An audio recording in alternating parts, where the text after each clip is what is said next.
Now let's dive deep into this big LGBTQ story for today. I'm Faye Watt, and let's queer up trans rights.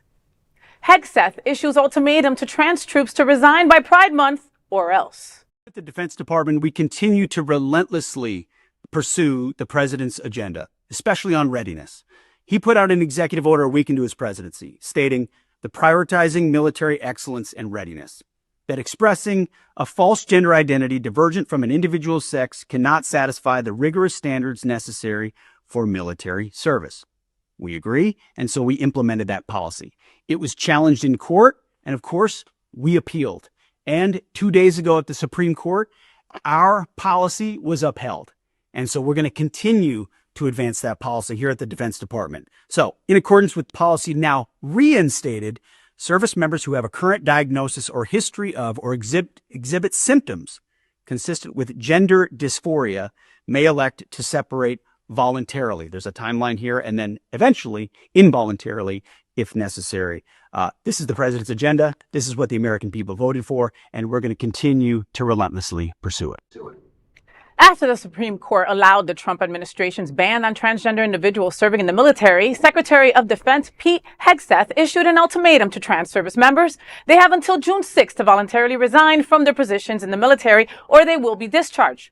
This follows a statement he made during a speech to Special Forces operatives on May 6th in Tampa, Florida, where he said, quote, "Everything starts and ends with warriors. From training to the battlefield. We are leaving wokeness and weakness behind. No more pronouns, no more climate change obsession, no more emergency vaccine mandates, no more dudes in dresses. We're done with that shit," end quote. The Pentagon will begin the process of removing the over 1,000 transgender service members out of the military. You know, I've spoken to a few friends in the military who are trans, and one in particular that has decided to stay anonymous because of the current circumstances has said, quote, "Come fucking find me," end quote. Okay. Military folks are a special breed. Mm-hmm. Yeah. Okay. They are trained to live and die for this country, a country that doesn't even respect them and respect their rights, which is crazy, because you will speak to a military member that is being shunned in this way and they're still trying to protect the government, right? Because that's just the brainwashing, the love, the compassion, all of that all into one, you know? Everything that this man stated are things that we believe in, right? Like science, mandates, vaccines, DEI, equal rights for everyone. I mean, it's sad. It's really sad. You know, we had done a story here a couple of months ago also when this whole thing started. And the reality was that they don't even know how many trans folks are basically right now serving. Right. Mm-hmm. They don't have that number down. All right. So, I mean, so all these threats and all this like stuff is just to put fear into the hearts and minds of our poor community people that are out there serving in the military right now.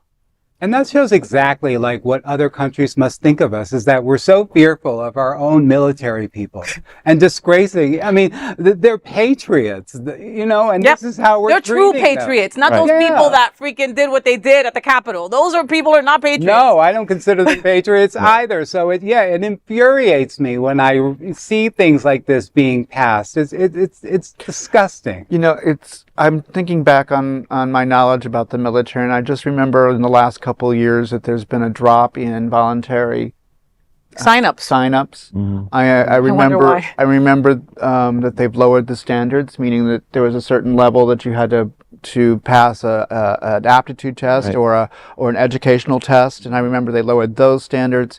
They're willing to take people that are less than in past history, but people like transgendered people who are busting their ass and being more than they've ever been before for our behalf, and they're saying, Yeah. People that aren't mentally stable to have that position, they're allowing to have before our trans siblings. They proved themselves by getting in the military. I mean, they met the rigorous standards that it would take, right?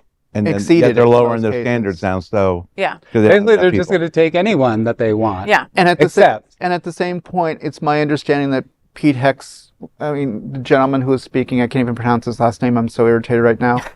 That you know, his military record is far from stellar, and there's questions on the reality of half the stuff that he talks about himself and half the claims he's made, and yet he has the audacity and the backbone and the balls to sit there and say you're not worthy when he still hasn't even been sober for 6 months. Yeah. Really? Yeah. And his ass is on the line right now from so many people in the Senate because he's fucking up so desperately that even Trump has been pissed at him. And he has the audacity to say, we don't want people like this. Enough with this shit. Pete, get the fuck out. I mean, you think about it. It's our transgender siblings. It'll be LGBTQ next. It'll be women next. You know. And even if they volunteer and get the honorable discharge, are they going to go after their medical and then their benefits in years to come? Yep. Right. Of course. No. Of course. No. Well, that is the big LGBTQ story for today. There is no other queer nonprofit media platform like this in the entire world. Support our LGBTQ stories by subscribing and sharing Queer News Tonight.